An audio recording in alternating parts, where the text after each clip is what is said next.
Hey everybody, Jason Burmis here, and look, there's been a lot of talk about Jeffrey Epstein and intelligence networks. And some people are saying, oh, it's just the Mossad, or oh, it's just the CIA, etc., etc., etc. And I'm here to show you that's not how intelligence networks work. Now, don't get me wrong. There is internal fighting. There is espionage. There are intelligence agencies that work against one another. But for the most part, there has been a leviathan of a network between the United States, Israeli, Saudi Arabian, and European intelligence. Everybody knows it. It's been around for a very, very long time. Pakistani intelligence is also involved in that. But again, maybe not on the level that Saudi Arabia is. And when you look at this guy, Adnan Khashoggi, the reason I wanted to show him is because he was a high-powered Saudi Arabian arms dealer making deals for the U.S. to get weapons that Israel would possess and then ship down to the Contras to battle the Sandinistas in exchange for drugs coming into the United States and being sold. It was very circular. And Adnan Khashoggi, he lived a very long life. So let's talk about Mr. Khashoggi just for a moment. And then we're going to actually play a large segment of Invisible Empire, my documentary, to show you how this network moved and how it also involved bankers.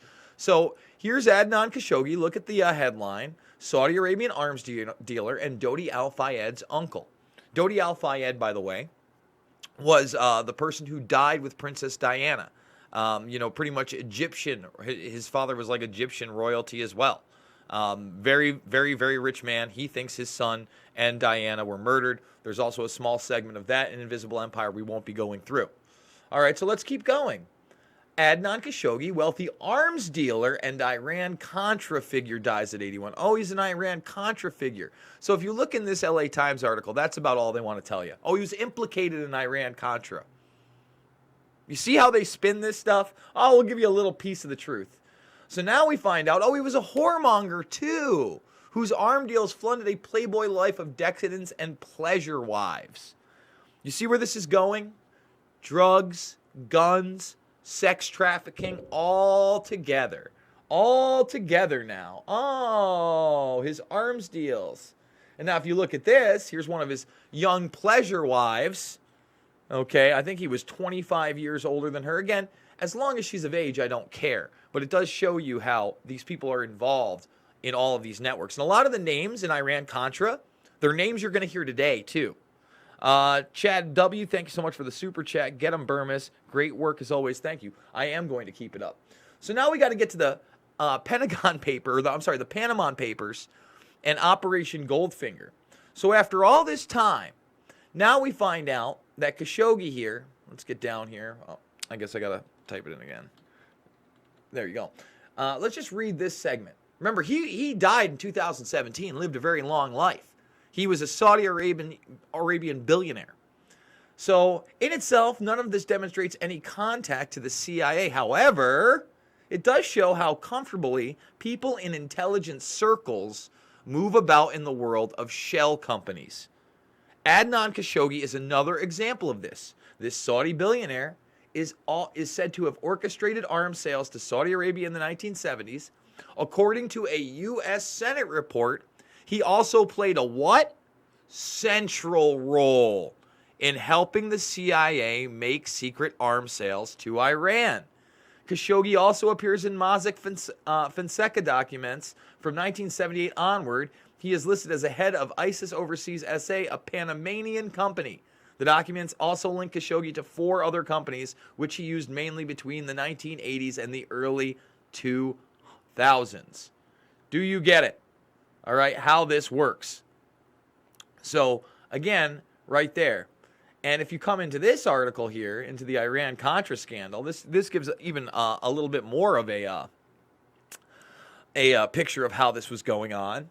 Khashoggi insinuated himself into Middle East politics with similarly grandiose and abortive schemes to solve the Palestinian problem. You see where this is going? With Saudi's clash and overthrow of the Khomeini regime in Iran. But he did facilitate the 1986 Iran-Contra scandal, which saw 1,500 U.S. missiles sold to Iran through who? Israel, in a failed bid to free U.S. hostages in Lebanon. That's the narrative they want to give you, all right? So now we know, again, this guy's heavily involved in Iran-Contra. He's a Saudi Arabian billionaire. He's an arms dealer. He's involved with the CIA. And he's involved in what? Israeli intelligence and the Mossad as well. All right? So now I'm probably going to stop this a bunch, but we're going to hit it. We're going to go into how this worked, and we're going to bring BCCI banking into it. We're going to bring Bill Clinton into it. We're going to bring H.W. Bush into it. And we're going to show you how this is an international network. Despite the elite utilizing grenades methods, in conjunction with the military-industrial complex they had erected, modern armies and exposed in what came to be known as the Iran-Contra. Essentially, black operations were currently caught dealing arms illegally, supporting South American and also smuggling drugs into the United States. Iran-Contra was really the merging of two different programs. The first one was support for the Contras, who were, let's face it, a force of terrorists in Nicaragua, South America. They were being secretly supported by the CIA. The whole thing was drugs. Iran-Contra was openly exposed by massive network coverage. How was it that in 3 years, a network Washington set up to run arms to the Contras wound up running cocaine into this country for the most vicious drug cartel in the world? At the same time, we were supposed to be fighting a war against drugs. But at the same token, I also stole my share of weapons in exchange for those lethal substances, with the full knowledge and assistance of both the DEA and the CIA. Metzner says that in 1983 he flew weapons from Florida to El Salvador and drugs from Colombia to the Bahamas on the way back. In 1984, he says, he flew twice from Florida to Costa Rica and back. We could bring back our own cargo. They would arrange it, or we would bring back their cargo without ever having to worry about interception, arrest, anything like this. Everything was taken care of. What kind of cargo were you talking about? Drugs. Tolliver says he had 2 meetings with this man, CIA veteran Rafael Quintero. Then in March of 1986, he says he flew 14 tons of weapons down to Honduras. So again, here we are, the CIA, Honduras, and, private pilots from the United States flying in guns. To this Contra resupply base set up by the CIA. We take off to visit Honduras, and we leave. To South Florida. Where in South Florida? We landed at Homestead Air Force Base. This is the plane Tolliver says he used. The plane traces to a company that had a State Department contract to fly humanitarian supplies to the Contras. Again, shell corporations, humanitarian contracts, cover to smuggle drugs into U.S. Air Force bases. Think about that. In addition to that, 3 dozen sources confirm the basic scheme. We can now report that long before that operation began, there was another operation to provide guns for the Contras, which was also against the law. In this operation, Americans and Israelis provided arms to the Contras, and then the same network smuggled drugs into the United States. Oh! The operation was launched in spring of 1983 at Washington's request, with at least $20 million of Israeli government money later reimbursed, we're told, from U.S. Covert Operations Fund. See how they do it? They use Israel as a proxy, and then they reimburse them later and get their arms there through deals they brokered through Adnan Khashoggi. For about 5 years, people were flying arms into Iran, and most of them came from Israel. The Israelis purchased the weapons from Poland and Czechoslovakia and began shipping them secretly from Yugoslavia to Bolivia and then to Panama.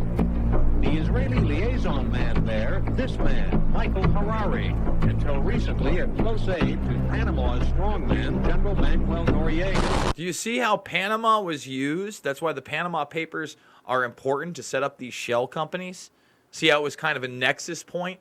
Notice how the media downplayed the Panama Papers?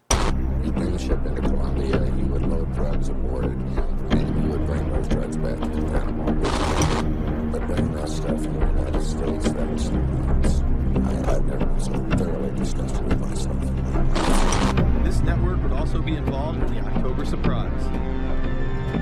We really can't understand that unless we understand the so-called October surprise in the 1980 election, which is, I think, unquestionably Republicans, including William Casey, who later became Reagan's head of the CIA, negotiated with the Iranians for them not to release the hostages which were being held to Carter, but to wait until Carter was defeated and the Republicans were in. That is what actually happened, that the hostages were only released on the day that Carter left office and Reagan came in. Unbelievably, this same network would even be linked to the BCCI banking scam by journalist Danny Casolaro. Casolaro was probing a conspiracy he called the Octopus, which involved the Iranian hostage crisis, the Iran-Contra affair, with, believe it or not, all funds channeled through BCCI, the international bank charged with everything from money laundering to fraud. Yeah, also involved in the Bin Laden network and the Mujahideen and the black operations there. BCCI, it's a shadowy international bank linked to terrorists, drug runners, and dictators. Little was known about BCCI until 6 of its top officers were arrested in Tampa in October of 1988 on charges of laundering drug money for Colombian cocaine bosses. The BCCI men were convicted, and the bank itself pleaded guilty. But for some reason, the bank was allowed to continue to operate all over the world. There were indications that some of the reluctance to prosecute this bank stemmed from the favors it did. The favors it did for intelligence services everywhere. Oh, intelligence services everywhere. You see how, again, it works? It's not just one intelligence service. It's networks of compartmentalized individuals in those intelligence services working with one another. The octopus, as Casolaro put it. Too many secrets of too many countries, too many prominent people, too many hands-on, and that makes it desirable that this entire affair be forgotten. It began to become clear that the global traffic of drugs were funding violent dictators, rigging elections, supporting the arms trade, and enforcing the assassination of anyone who got in the way. Yep. Casolaro was found dead for his efforts in exposing this network. His death, of course, ruled a suicide. He was meeting a source in West Virginia. He was about to discover all. Instead, his body was discovered in a hotel room with 12 slashes in his wrist. But when the local authorities ruled it suicide, the family said, no way. The housekeeper had taken calls threatening his life. And I pick it up telephone, I say hello, and he say to me, you son of a bitch, you's dead. Casolaro would not be the only person involved in the scandal to wind up in a casket. Oh, he wasn't? Meet Barry Seal. Oh, Barry Seal running cocaine for the CIA. Media portrayed Seal as a drug dealer gone good, who was assassinated by the Colombian mafia. Was that what he was? Authorities believe last night's machine gun killing of top drug informant Barry Seal was ordered by drug bosses in Medellin, Colombia. And now remember, he was the one portrayed in the Tom Cruise picture. And it was supposed to be called Mina. I did a whole piece, fact and fiction, on that film. Tom, it was entertaining, but it was full of shit. I mean, the license they took with that, it had a few good moments, and they even put some archive footage in the end. So, again, I did a facts and fiction over at We Are Change, if you want to see some of my past work, just on Barry Seal, whether that story was true, and the majority of it was not. Who sent 5 men to Baton Rouge to kill Seal. Sam Dalton was the lawyer that represented the Colombian hitmen convicted of his assassination. Interesting. We were trying to subpoena the CIA because we felt like they had documents, exhibits, and evidence that would indicate complicity in Seal's assassination. Yep. When they were able to gain access of Barry Seal's trunk the night of the murder, the personal phone number of none other than George H.W. Bush was present. Oh. Huh. Louis Unglesby, the former attorney for Mr. Seal, also confirms that he once called the office of the vice president after Seal had given him the number. Okay. You see, the Black Ops drug smuggling operation had not yet been exposed, and intelligence couldn't take any chances. It was later revealed that Seal was involved in smuggling cocaine into Mena, Arkansas, while Bill Clinton sat as governor. 1983, Ronald Reagan was president, Bill Clinton was governor. Oh! And little Nina, Arkansas, changed from a quiet town to a center for drug smuggling and reported Contra support activity. In the middle of it all, this man, admitted dope smuggler Barry Seal. Arkansas State Trooper Russell Welch investigated Seal's organization. Each trip would have 250 to 350 pounds of cocaine. Oh! According to the London Telegraph, Arkansas State Trooper Larry Patterson testified under oath that he and his officers discussed repeatedly in Clinton's presence the large quantities of drugs being flown into Mena Airport, large quantities of money, large quantities of guns. Oh. Hot Springs police officers would also record Roger Clinton, Bill's brother, during a cocaine transaction stating, "Gotta get some for my brother. He's got a nose like a vacuum cleaner." There was also a large amount of money laundering going on in Mena. Yeah. Former IRS agent William Duncan sure was. traced some of Seal's drug profits laundered through Mena Bank. We had direct testimony from people who were involved in the money laundering operation. We had testimony from people at banks who observed the transactions. What happened when you tried to make this case before a grand jury? I was never asked to present the evidence to a grand jury. Oh, never, huh? That's so odd. This very same network used BCCI to fund the Afghani rebels.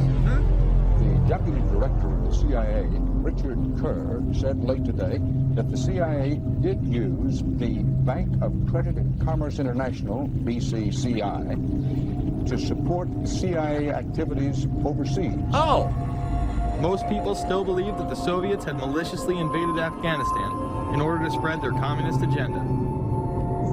The Al-Qaeda was essentially a kind of a byproduct of Brzezinski's campaign to embarrass the Soviet Union in Afghanistan.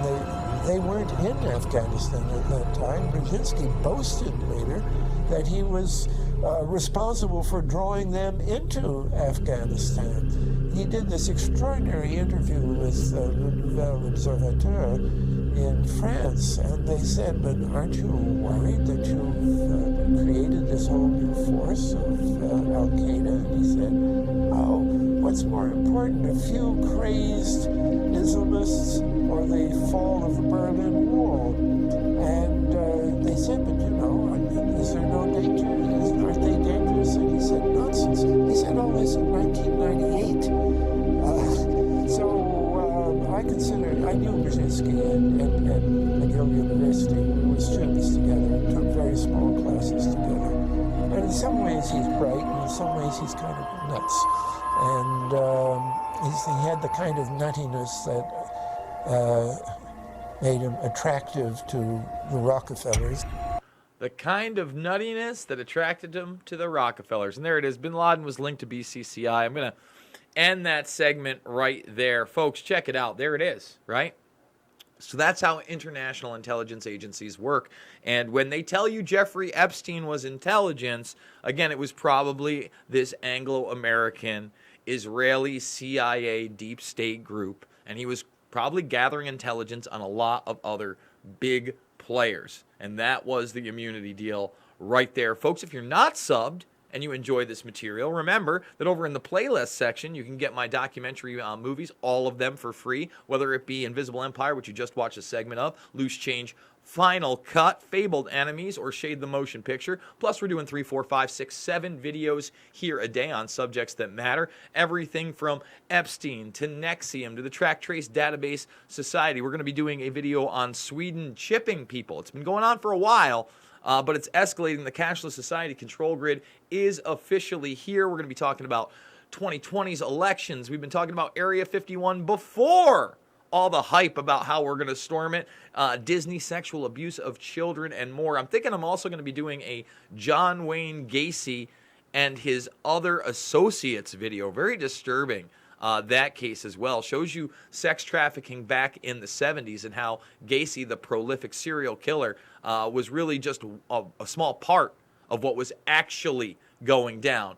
I got this GoFundMe, guys. We're almost there. We're literally $65 away from the goal in 27 days, which is amazing. At day 30, I'm going to end it. I'm going to start another one. We're going to start our second month here. We're doing videos 7 days a week. Thank you so much for supporting me. And with that being said, I will see you guys all later with the R. Kelly indictment, Sweden shipping its citizens, and so much more. I'll see you on the flip side, guys.